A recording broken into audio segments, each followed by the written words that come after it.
Howdy guys, there's a Holly carburetor. There's another Holly carburetor. There's a really cool Jake's cup. Thank you, Rob. Old Tall John at Tall John's Fun Shop really hooked us up for the old street van. Okay, it's too cold out there. Shutting that door. We gotta make this quick because the space heater's off. It's gonna get cold in here and I got it all warmed up. But we're tired of that dang 2-barrel at Holly 2210, whatever the heck that is. Just it won't run right, so put out some feelers. And I plan on buying Dad an intake and supplying him with carburetor. But Tall John at Tall John's Fun Shop, a great guy, Dad's age, but my mentality. So it's like the best of both worlds.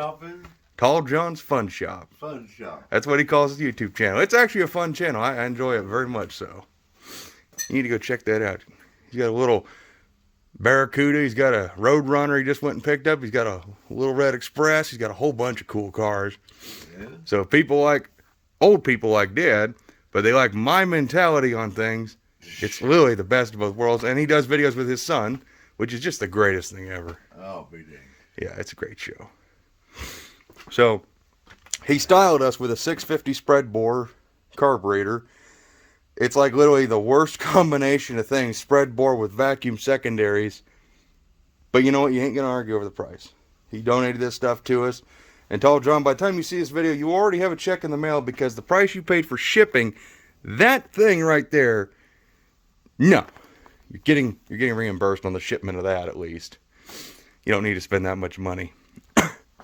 So I didn't know I actually had a $650, or not double pumper, but already a 650 spread bore on the shelf. So we're going to rob parts from this and Tall John's carburetor to make Dad one super, hopefully good spread bore carburetor. But Dad, you've got a box to unbox, so let's get to it. Oh God. The excellent Gorilla Tape. Is the knife even sharp enough? I hate that freaking knife. Yeah, those safety knives are quite annoying, aren't they? Oh, 40. Oh. Another freaking towel. At least this one doesn't smell like gear oil. That towel he had wrapped, he had that carburetor wrapped in. Yeah. Gear oil. That's all it smells like. Look at there. Look at there. Is it super pretty and awesome? No, but it's a freaking intake that gets rid of that stupid 2-barrel. And it weighs a crap load. So, yeah,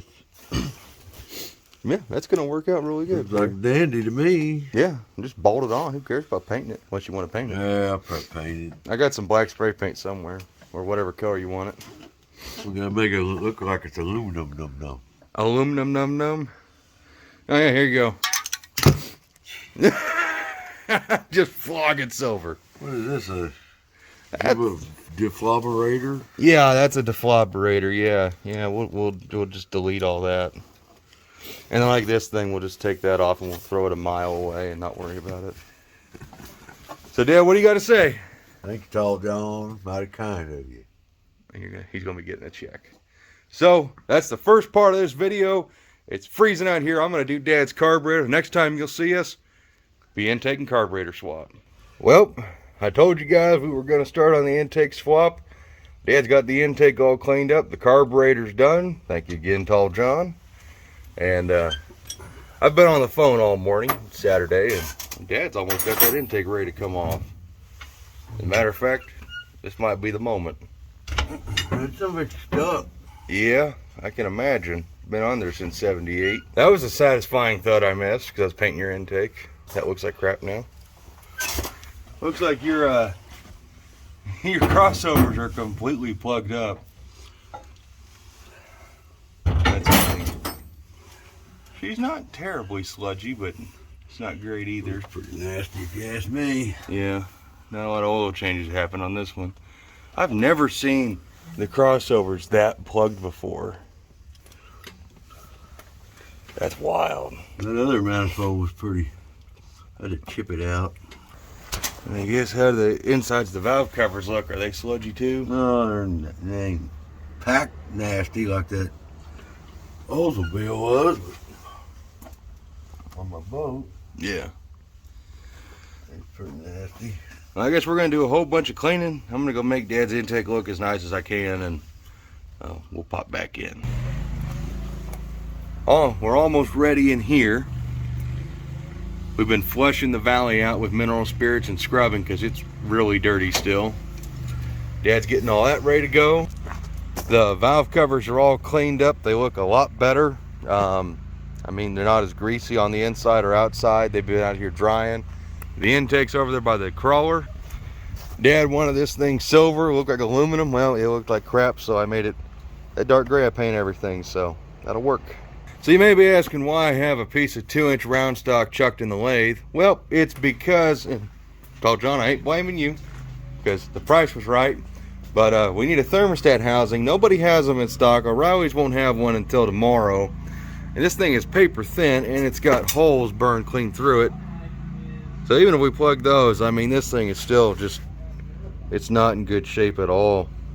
The one that they could get us that's coming, it's one of those ones that doesn't have the lip, and without a lip they'll blow it clean off. So just in case even that one that guy at O'Reilly's ordered for us, I don't believe is going to be right anyways, I'm going to make one because I have a lathe and I have a TIG welder, and I believe I can make one better than what they're selling. So we're going to machine this down to, what is it, inch 65 thousandths, and that'll be the lip, and then we'll bring it down to 1.5 inches. And it'll be straight through. We'll bore a hole clean through it. We'll cut out a piece of aluminum for the base out of my 6061 aluminum over there, weld it up. We'll make that a thermostat housing that'll outlast the dang engine. So I'm gonna get to work on this. Alrighty, so far we have, I believe, a 1-inch hole bored there. We got to go to, what is my measurement? Inch 300 thousandths, 1.30. We're going to model it after this cast aluminum piece. So it's about a 30 thousandths wall thickness, which feels a lot thicker than that, but that's what it measures out to be. So we're going to try and make this exactly like this, but straight. That's what it needs to be. Basically make that, but out of aluminum. So there's a little progress update. Dad and Michael are doing the intake. Like I said, we'll keep checking in. Alrighty, so here's what we got so far. Kind of proud of that sucker.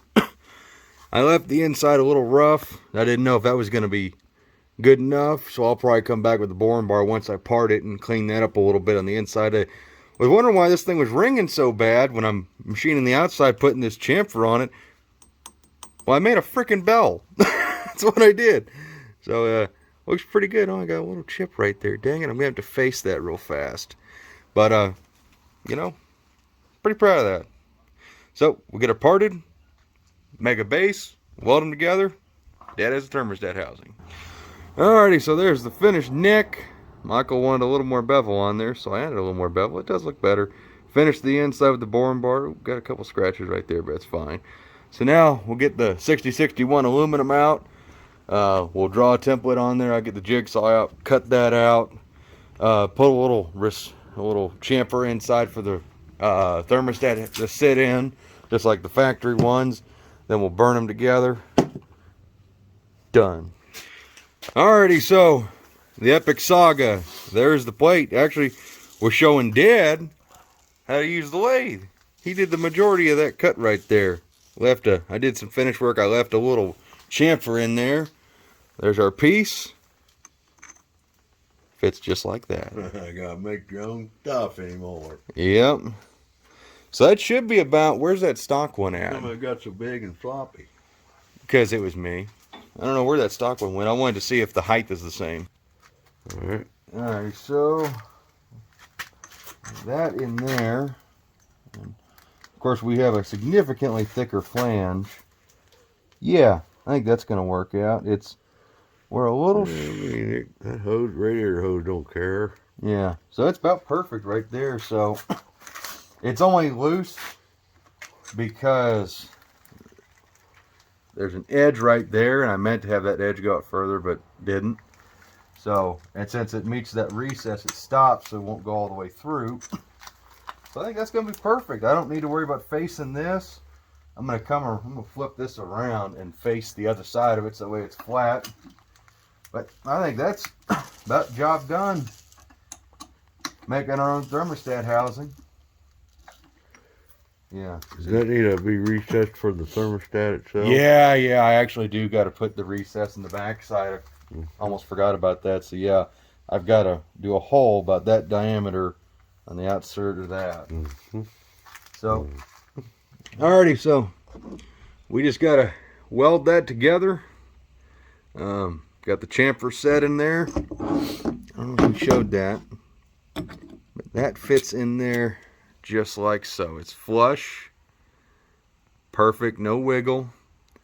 And then that chamfer or that ledge I left in there, it's a lot thinner now, but at least it's still there, so it gives us a positive stop for this. And then yeah, tomorrow weld that, drill the holes on the outsides, which will be the trickiest part because, well, now we gotta use a hand drill. And yeah, I know my shape isn't, you know, super nice, but oh well, jigsaw cut. So see you guys tomorrow. Well, it's a new day. O'Reilly's came through. They had the gasket. It is the super thick one, so we got to be careful, but at least we got that. We got to pull the studs out of the intake just a little bit so we get enough thread engagement. And O'Reilly's also schooled us because the picture for the thermostat housing was one of those cheap aluminum ones with no lip on the top, you know, like that little lip. Yep, went down there to pick it up today on the old Indian, and it's the factory stamped steel one. So I guess I didn't need to make this, but I welded that up this morning. I got some clamp to do, got to drill holes, but I'm pretty proud of this thing. Really freaking proud of that. I'm gonna leave it up to Dad which one he wants to use. He kind of wants to use this one because I put so much work into it, but I'm also okay him using this piece of crap, so I can set this on my desk and just be like, I made that. Okay, time for a progress update. We just modified that kick down linkage right there. It might be a little too long, but it doesn't matter because we'll shift it manually 1, 2, 3, and we won't blow up 727. Fight me over that. Never blowing one up without the kick down hooked up. You just got to be smart about how you do it. Well, that ain't the right filter. It might work, but that thing is teeny weeny. So yeah, we had to actually pull the carburetor back off and do some work to it. We had to modify the throttle linkage. Not a big deal. The base plate here, the actual idle screw here is completely stuck. We did everything we could to try and get it to free up. It won't, so we had to pull it back off, swap the base plates. That base plate is actually in much better shape than that one. So, okay, we got that. And now we're just finishing up a bunch of little things. Dad's changing the oil because we washed out the valley really good with 2 big cans of mineral spirits, just getting all the gunk out of there, hopefully. So, Tightened up. that's a baby filter. We need to get the right filter, Dad. All right, the moment of truth is here. Carburetor's hooked up. It's got a little bit of fuel in the float bowl. Oh, we got to hook up the freaking fuel line. We're not done yet. All right, temporary gas tank is back in. We got a brand new fuel tank. We need to hook that up. We need to put that in. All right, so we'll hand it to you, Dad. I've probably got crazy hair, so it don't matter. All right. Now we're on. Turn signal's on.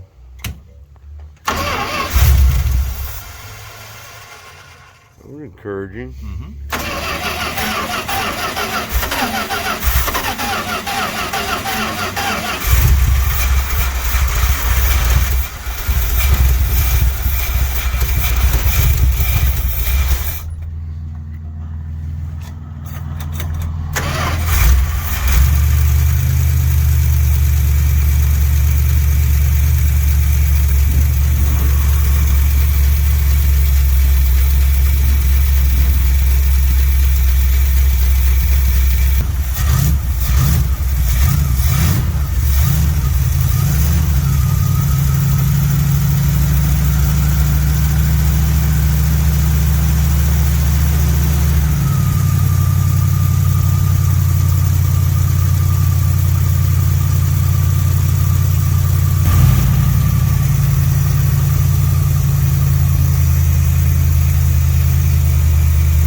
So that is not a victory in the slightest, because, well, cider pump ain't doing its job. Neither of the carburetors I had check valves in there, and they typically do. I don't know enough on these fretboards. Like I said, that little cap right there is leaking. It runs, it sounds really strong, but a lot of problems there, so figure out what we can do. So, found out we had a vacuum leak. Someone forgot to cap that. I'll take that blame. But as far as carburetor, I got the mixture perfect. We had to richen up just on the idle, and it runs really dang good, but we got a major problem. One, that little cap is leaking. I saw a leak somewhere else down there. And then Dad forgot to put the radiator cap on, and it started spewing antifreeze everywhere. But, God, that smells amazing. Whew. Brake fluid, or brake cleaner with antifreeze burning on the manifolds. Yummy. But, the needles and seats aren't working right. We're overflowing in the front constantly, and I beat on it. It's all brand new stuff from AED. I didn't buy from Allstate this time, might be my problem. And, yeah. It just keeps flooding out on itself. And these needles and seats, there's really no float adjustment. I mean, they go in there. It's the older style where they're separate. And I checked the float heights, and they were dead level, like what they're supposed to be.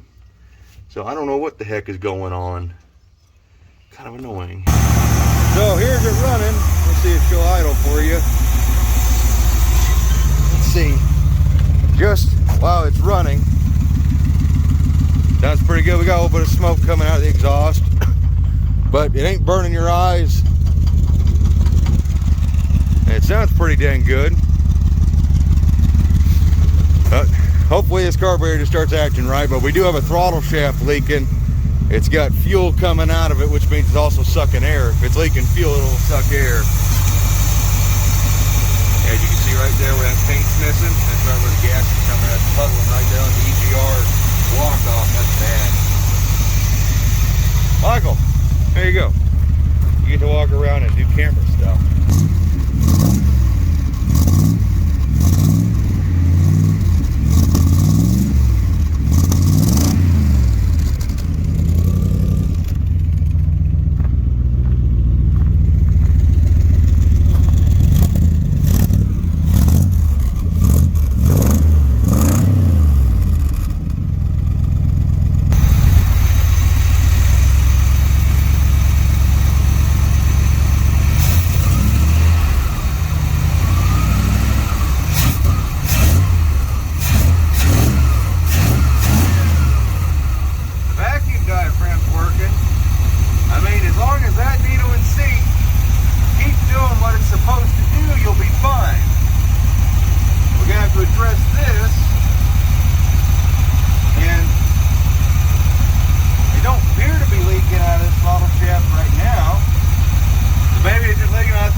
seat's acting up too every once in a while. It's flooding out and killing it because it's dropping fuel clean through the booster.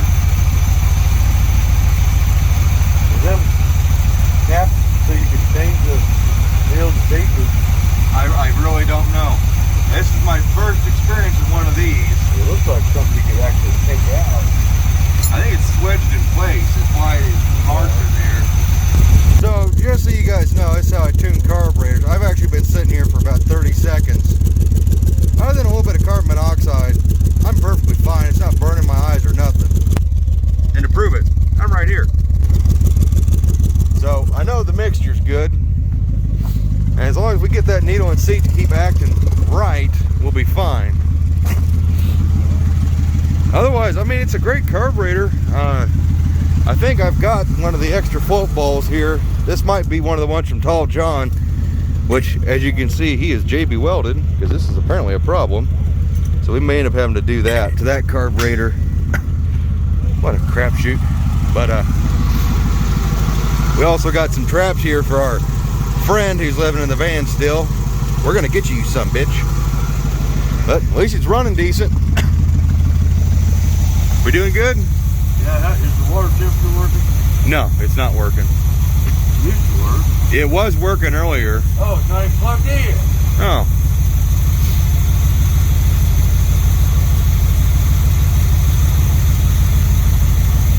It's climbing.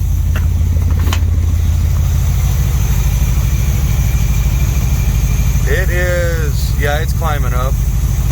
It's a little choo-choo train. Our flow-by has increased. Of course, we also don't have that hooked up. I never hooked that crap up anyways. But we've only had one little incident where it's been running for quite a while now, about 5 minutes or so. We only had one small incident where the new seat started to stick again.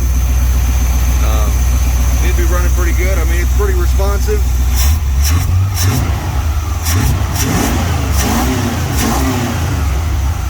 So, as you can see, Dad has a choo-choo train, but just gonna let it keep running. Dad's got, oh, it's starting to get warm. It's starting to climb up a little past halfway now. Yeah, I know. Yeah. So, we're just gonna let it keep running. Keep an eye on the temperature gauge. I wish it was a real temperature gauge, but halfway should be good. And just let all that gas get soaked in the carburetor. Maybe that'll help get everything sealed up. I don't know.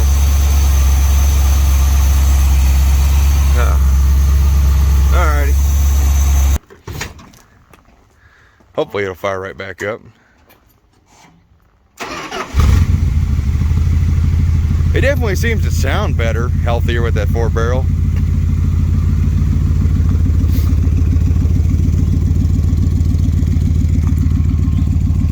So we're gonna let this puppy run.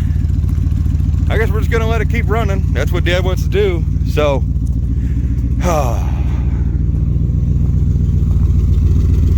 I don't know how good a shots Michael got, so I'm gonna make sure I get good ones.